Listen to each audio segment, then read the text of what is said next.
ഈ 3 വള്ളങ്ങളിൽ മുതവഴി, ആറാട്ടുപുഴ, ചെന്നിത്തല എന്നീ വള്ളങ്ങളാണ്.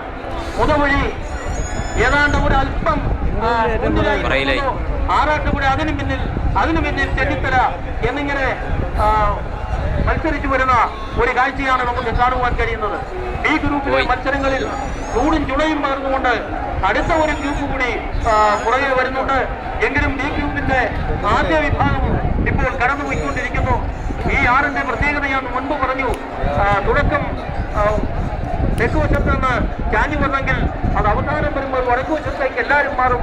ഇപ്പോൾ ബി ഗ്രൂപ്പിന്റെ 3 വള്ളങ്ങൾ ഇങ്ങനെ കടന്നു വരുന്നുണ്ട്. ബി ഗ്രൂപ്പിലെ വള്ളങ്ങളുടെ മത്സരങ്ങൾ അത്ര കണ്ട് എ ഗ്രൂപ്പ് പോലെ ഏൽക്കുന്നില്ല. എന്നാലും ഇനിയുള്ള മത്സരങ്ങൾ നന്നായിരിക്കുമെന്ന് ഞങ്ങൾ കരുതുകയാണ്. 3 മത്സരങ്ങൾ ഇപ്പോൾ കടന്നു വരുന്നതിൽ ഏറ്റവും ഭംഗിയാർന്ന വഴിയാണ് ഏതാണ്ട് തെക്കുവശത്ത് ചേർന്ന് മത്സരിക്കുന്ന വള്ളം കാഴ്ചവെക്കുന്നത്. ആ തെക്കുവശത്ത് ചേർന്ന് കിടക്കുന്ന വള്ളം ആണ് ഏറ്റവും കൂടുതൽ വാശിയേറിയ മത്സരമായി കാണുന്നത്. ഇപ്പോൾ മുതവഴി വള്ളം ഫിനിഷിംഗ് പോയിന്റ് കടന്നു കഴിഞ്ഞിരിക്കുന്നു.